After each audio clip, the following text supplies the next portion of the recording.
Դիանա Գրիգորյանի «Գոյամարտ» սերիալում իրադարձություններն օր-օրի ավելի թեժ ու անկանխատեսելի են դառնում, իսկ զարգացումներն ավելի լարված։ Թվում է յուրաքանչյուր նոր սերիա բացում է նոր կոնֆլիկտներ, որոնք ոչ միայն սպորտային ռինգում են, այլ մարդկային հարաբերությունների ներսում։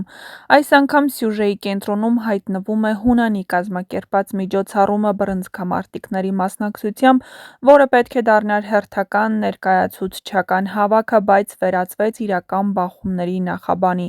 Միջոցառմանը ներկա էին Լեոն ու Վովան, որոնք արդեն իսկ պատրաստվում են մոտալուտ մենամարտին։ Նրանց միջև լարվածությունը զգացվում էր դեռ առաջին հայացքից, բայց ամենահետաքրքիրն այն էր, որ երկուսն էլ անտարբեր չէին Լեայի Հունանի դստեր նկատմամբ։ Այս հանգամանքը մրցակցությանը նոր ավելի վտանգավոր երանգ է հաղորդում, քանի որ այստեղ արդեն խոսքը ոչ միայն հաղթանակի,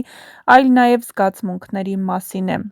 Մթնոլորտն ավելի է սրվում, երբ միջոցառմանը հայտնվում է նաև Հունանի որդին Գրիշը, նրա անցյալը ծանր է։ Տարիներ առաջ ավտովթարի ժամանակ նա կորցրել է իր լավագույն ընկերոջը, իսկ ինքը մնացել է առողջական լուրջ խնդիրներով։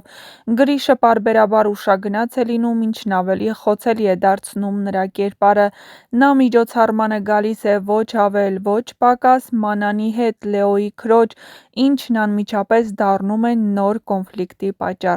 Լեոն, տեսնելով քրոջը նման միջավայրում և հատկապես Գրիշի հետ, կորցնում է ինքնատիրապետումը։ Նա փորձում է Մանանին դուրս հանել միջոցառումից,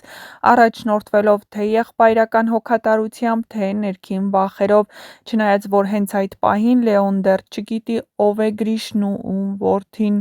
Այս պահը դառնալու է ճակատագրական։ Լեոն հուզմունքից ու զայրույթից կուրացած ուժեղ հարվածում է Գրիշին։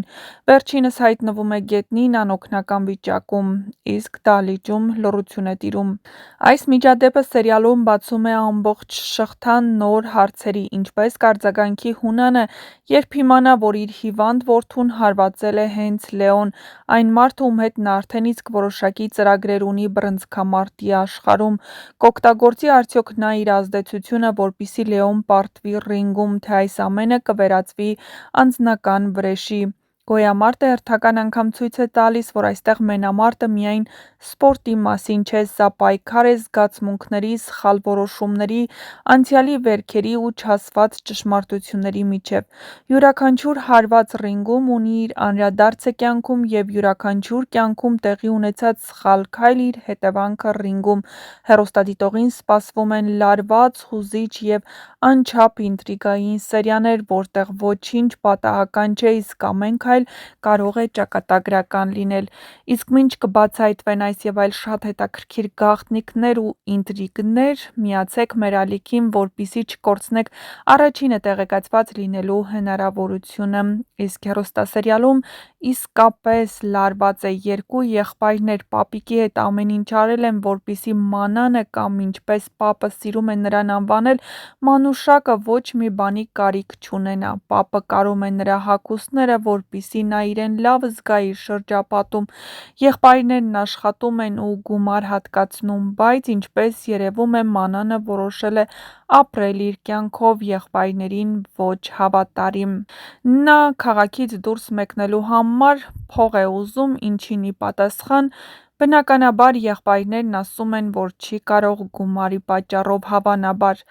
բայց նա որոշում է ընտրել ավելի վատ ճանապարհ։ Նա պապի գրպանից գողանում է իրենց հացի փողը։ Ավելին, նա Գրիշի հետ մեկնում է այն միջոցառմանը, որին ներկա է նաև նրա եղբայրը։ Իհարկե, նա այդ ամենի մասին չգիտի, բայց ինչպես երևում է, բավական ուշ ժամի այլ տղայի մասնակցությամբ ներկա լինել այդ միջոցառմանը, բնականաբար Լեոյի դուրը հաստատ չէր գա, ու ամեն ինչ սկսվում է նորից։ Դավիթն ամեն ինչ անում է, որ ընտանիքը որևէ բանի կարիք չունենա։ Նա աշխատում է, հացի փռում կուլ տալիս վիրավորանքներն ու կրկին վերադառնում իր աշխատանքին այն ամենից հետո, ինչ կատարվել էր նրա հետ։ Այս ամենը, բնականաբար, Մանանը հաշվի առնելով, պետք է արժանի լիներ իր եղբայրներին, բայց նա ընտրում է այլ ճանապարհ։ Թե ինչպես կզարգանան հետագա իրադարձությունները և արդյոք Մանանը կորոշի վերափոխվել ու ավելի լավը դառնալ, թե կհեռանա տանից, ցույց կտա ժամանակը։ Ամեն ինչ դեռ առջևում է, այնպես որ Բաց չթողնեք հեռուստասերիալի հերթական սերիան դիտելու հնարավորությունը, դիտեք ամենաինտրիգային, ամենահետաքրքիր սերիաները դեռ առջևում են։ Դիանա Գրիգորյանը երեկ Ինստագրամի իր էջում տեղադրել էր տեսանյութեր, որի ժամանակ պատասխանել էր հետևորդների ամենահաճախ տրվող հարցերին ու խնդրանքին, թե ինչու վերջին զանգահեռուստասերիալի մյուս դերասաններն ընդգրկված չեն այս նախագծում։ Իհարկե, Դիանա Գրիգորյանը չէր բացել փակագծերն ու չէր նշել, թե որ դերասանների մասին է խոսքը, բայց հեռուստադիտողների մեկնաբանություններից պարզ է դառնում, որ խոսքը Ռոզա Դավթյանի, Ստեփան Ղամբարյանի, Արտաշես Մխիթարյանի, Էմմա Մանուկյանի մասնակցության մասին է, բայց Դիանա Գրիգորյանը չէր նշել նրանք կվերադառնան նախագիծ, թե ոչ միայն ասել էր, որ բոլոր նախագծերում հնարավոր չէ, որ նույն դերասանները նկարահանվեն։ Դե ինչ սպասենք նոր զարգացումների, իսկ նոր զարգացումները լինելու են շատ հետաքրքիր, բաց մի թողեք սերիալները դիտելու ձեր հնարավորությունը։